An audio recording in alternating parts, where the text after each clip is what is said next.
बहुत समय पहले की बात है। पहाड़ियों और हरे भरे खेतों के बीच बसा एक सुंदर गांव था, हरियापुर।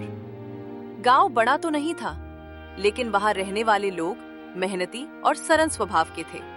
सुबह होते ही खेतों में हल चलने लगते। तालाब के किनारे औरतें पानी भरती, बच्चे गलियों में खेलते और शाम होते ही मंदिर की घंटियां पूरे गांव में गूंज उठती। हरियापुर की सबसे खास बात थी वहां के लोगों का आपसी प्रेम। लोग एक दूसरे की मदद करते थे, दुख सुख में साथ खड़े रहते थे। लेकिन हर गांव की तरह वहां भी कुछ लोग अलग स्वभाव के थे। उसी गांव में दो पड़ोसी रहते थे, रामू और श्याम। रामू एक गरीब किसान था। उसका छोटा सा कच्चा घर था, जिसमें उसकी पत्नी सीता और 10 साल का बेटा मोहन रहते थे। घर में ज्यादा धन दौलत नहीं थी, लेकिन प्यार और संतोष बहुत था। रामू दिन रात मेहनत करता, खेतों में काम करता और जितना कमाता उसी में खुश रहता। गांव के लोग उसकी सबसे ज्यादा तारीफ उसकी ईमानदारी के लिए करते थे। दूसरी तरफ उसका पड़ोसी श्याम था। श्याम के पास बड़े खेत, कई गाय भैंसे, नौकर और काफी पैसा था। उसका पक्का मकान गांव में सबसे बड़ा था, लेकिन धन होने के बावजूद लोग उसे उतना सम्मान नहीं देते थे, क्योंकि वह थोड़ा घमंडी और लालची था। उसे अपनी अमीरी पर बहुत गर्व था। हालांकि दोनों पड़ोसी थे, फिर भी उनके स्वभाव बिल्कुल अलग थे। एक सुबह सूरज की हल्की किरणें खेतों पर फैल रही थी। पक्षियों की चहचहाहट से पूरा वातावरण मधुर लग रहा था। रामू अपने खेत में हल चला रहा था। उसके माथे पर पसीना था, लेकिन चेहरे पर संतोष दिखाई दे रहा था। तभी दूर से उसका बेटा मोहन दौड़ता हुआ आया। बाबा, माँ बुला रही हैं, खाना तैयार हो गया है। रामू मुस्कुराया। अच्छा बेटा, तुम चलो, मैं बस थोड़ी देर में आता हूँ। मोहन वापस घर की तरफ दौड़ गया। रामू फिर से हल चलाने लगा। तभी अचानक हल किसी कठोर चीज से टकराया। अरे, ये क्या? उसने हल रोक दिया और नीचे झुककर मिट्टी हटाने लगा। कुछ ही देर में उसे एक पुरानी लोहे की पेटी दिखाई दी। पेटी पर जंग लगी हुई थी और ऐसा लग रहा था जैसे वह कई सालों से जमीन के नीचे दबी हुई हो। खेत में पेटी? इसमें क्या होगा? उसने धीरे धीरे पेटी खोली। जैसे ही ढक्कन खुला, उसकी आंखें फैल गईं। अंदर सोने के सिक्के, चांदी के पुराने सिक्के और कुछ सुंदर गहने रखे थे। सूरज की रोशनी पड़ते ही वे चमक उठे। रामू कुछ पल के लिए स्तब्ध रह गया। हे भगवान, इतना सारा धन! उसके मन में कई विचार आने लगे। इतने पैसे से वह नया घर बना सकता था, अपने बेटे को अच्छे स्कूल में पढ़ा सकता था, खेत के लिए बैल खरीद सकता था। उसकी गरीबी हमेशा के लिए खत्म हो सकती थी। लेकिन अगले ही पल उसने गहरी सांस ली। नहीं, ये मेरा नहीं है। जरूर किसी का खोया हुआ सामान होगा। वह पेटी उठाकर घर ले आया। घर पहुंचते ही सीता ने पूछा, ये क्या लाए हो? रामू ने सारी बात बताई। सीता ने जब पेटी खोली तो वह भी हैरान रह गई। इतना सारा सोना, अब तो हमारी सारी परेशानियां खत्म हो जाएंगी। सीता, ये हमारा नहीं है। हमें इसके असली मालिक को ढूंढना चाहिए। सीता कुछ देर चुप रही। उसे अपने पति की आदत अच्छी तरह पता थी। तुम हमेशा सच का साथ देते हो। ठीक है, जो तुम्हें सही लगे वही करो। तभी बाहर से आवाज आई, रामू, ओ रामू। रामू बाहर आया। सामने श्याम खड़ा था। उसके चेहरे पर उत्सुकता थी। सुना है तुम्हें खेत में कोई पेटी मिली है। तुम्हें कैसे पता? अरे भाई, गांव में कोई बात छिपती कहाँ है। श्याम की नजर पेटी पर पड़ी। जैसे ही उसने अंदर झांका, उसकी आंखों में लालच चमक उठा। रामू, ये पेटी मुझे दे दो। रामू ने आश्चर्य से पूछा, क्यों? क्योंकि ये मेरे दादा की है, कई साल पहले खो गई थी। रामू ने ध्यान से उसकी ओर देखा। सच कह रहे हो? श्याम बोला, हाँ हाँ, बिल्कुल सच। मेरे दादा यहाँ खेत खरीदने आए थे, तभी उनकी पेटी कहीं खो गई थी। रामू सीधा सादा इंसान था। उसने ज्यादा सवाल नहीं किए। अगर ये तुम्हारी है तो ले जाओ। लेकिन बिना सबूत के। श्याम थोड़ा नाराज होकर बोला। क्या मैं झूठ बोल रहा हूँ? अगर ये तुम्हारी है तो ले जाओ। श्याम खुशी खुशी पेटी उठाकर चला गया। शाम के जाते ही सीता बोली। मुझे नहीं लगता वो सच बोल रहा था। रामू मुस्कुराया। अगर उसने झूठ बोला है तो भगवान सब देख रहे हैं। उस रात श्याम अपने कमरे में पेटी खोलकर बैठा था। वह सोने के सिक्कों को हाथ में लेकर खुश हो रहा था। अब लोग देखेंगे कि मैं कितना भाग्यशाली हूँ। उसकी पत्नी कमला ने पूछा। लेकिन अगर ये सच में किसी और की हुई तो? जिसके पास धन होता है वही उसका मालिक कहलाता है।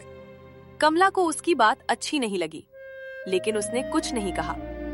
अगले दिन पूरे गांव में खबर फैल गई कि श्याम को खजाना मिला है। वह और भी घमंडी हो गया। वो चौपाल पर बैठकर लोगों से कहता, देखा, किस्मत भी अमीरों का साथ देती है। कुछ लोग उसकी बात सुनकर चुप रहते, जबकि कई लोगों को लगता कि इस कहानी में कुछ गड़बड़ है। उधर रामू हमेशा की तरह अपने काम में लगा रहा। वह सुबह खेत जाता, दिन भर मेहनत करता और शाम को घर लौटकर अपने परिवार के साथ समय बिताता। कुछ दिनों बाद एक बूढ़ा आदमी गांव में आया। उसकी लंबी सफेद दाढ़ी थी, कपड़े फटे हुए थे और चेहरे पर थकान साफ दिखाई दे रही थी। वह हर घर जाकर एक ही बात पूछ रहा था। क्या किसी को पुरानी लोहे की पेटी मिली है? गांव वाले उसे आश्चर्य से देखते। आखिर वह रामू के घर पहुंचा। बेटा, क्या तुम्हें कोई पेटी मिली थी? रामू ने बिना कुछ छिपाए सारी बात बता दी। ये सुनते ही बूढ़े आदमी की आंखों में आंसू आ गए। वो पेटी मेरी थी बेटा। उसमें मेरी बेटी की शादी के गहने थे।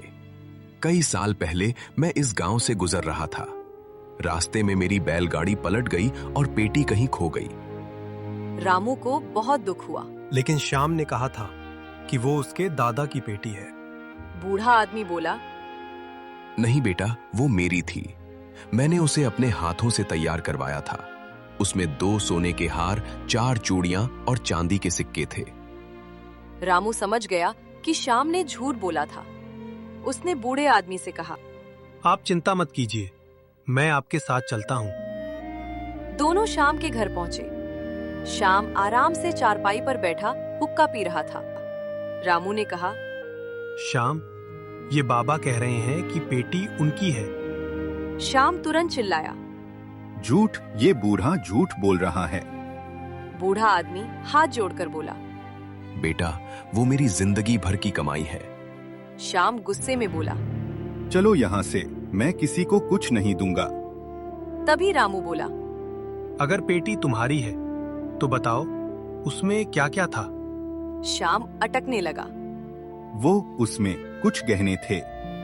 बूढ़ा आदमी तुरंत बोला, उसमें 2 सोने के हार, 4 चूड़ियां, चांदी के सिक्के और मेरी पत्नी की पुरानी अंगूठी थी। अब श्याम पूरी तरह चुप हो गया। इतने में गांव वाले भी वहां इकट्ठा हो गए। एक आदमी बोला, श्याम झूठ बोल रहा है। दूसरा बोला, रामू ने ईमानदारी दिखाई और श्याम ने लालच। तभी गांव के मुखिया भी वहां पहुंच गए। मुखिया ने सख्त आवाज में कहा, सच बताओ श्याम। श्याम डर गया। उसके माथे पर पसीना आने लगा। कुछ देर बाद उसने सिर झुका लिया। हाँ, मैंने झूठ बोला था। गांव वाले नाराज हो गए। मुखिया बोले, तुमने गांव की इज्जत खराब की है।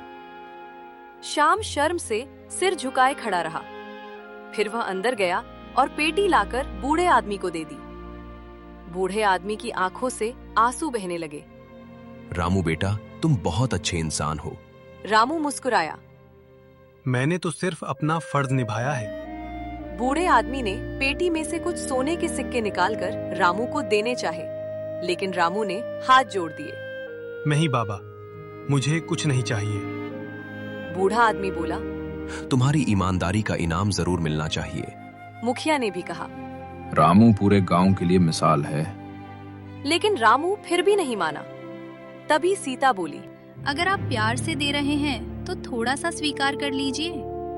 रामू ने कुछ सिक्के ले लिए ताकि बूढ़े आदमी का दिल न टूटे। उस दिन के बाद पूरे गांव में रामू की ईमानदारी की चर्चा होने लगी।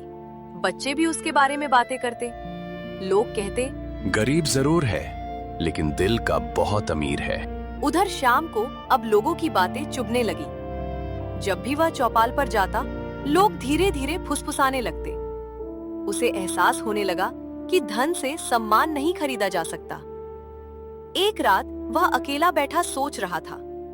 मेरे पास सब कुछ है, फिर भी लोग रामू की इज्जत करते हैं क्योंकि वो ईमानदार है। उसकी पत्नी कमला उसके पास आई। श्याम बोला, मैंने लालच में बहुत बड़ी गलती कर दी। कमला ने कहा, गलती मान लेने वाला इंसान कभी छोटा नहीं होता। अगली सुबह श्याम रामू के घर पहुंचा। रामू लकड़ी काट रहा था। रामू मुस्कुराया। आओ श्याम, कैसे आना हुआ? श्याम की आंखें नीचे थीं।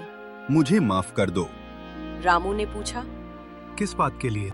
श्याम बोला, मैंने लालच में आकर झूठ बोला। तुमने मुझ पर भरोसा किया और मैंने तुम्हें धोखा दिया। रामू शांत स्वर में बोला। गलती हर इंसान से होती है। श्याम की आंखें भर आईं। लेकिन मैंने बहुत बड़ी गलती की। अगर इंसान अपनी गलती मान ले तो वो बुरा नहीं रहता। श्याम भावुक हो गया। क्या तुम मुझे दोस्त मानोगे? रामू हंस पड़ा। हम पहले से पड़ोसी हैं, अब दोस्त भी बन जाते हैं। दोनों हंसने लगे। उस दिन के बाद श्याम बदलने लगा। उसने गरीबों की मदद करनी शुरू कर दी। गांव के मंदिर की मरम्मत करवाई। कई जरूरतमंद किसानों को बीज और अनाज दिया। लोग धीरे धीरे उसकी तारीफ करने लगे। एक दिन गांव के स्कूल के मास्टर जी ने बच्चों से पूछा, बच्चों, सबसे बड़ा धन क्या होता है? किसी ने कहा पैसा, किसी ने कहा सोना। तभी मोहन बोला, ईमानदारी। बिल्कुल सही। धीरे धीरे मोहन भी अपने पिता की तरह समझदार बनने लगा था।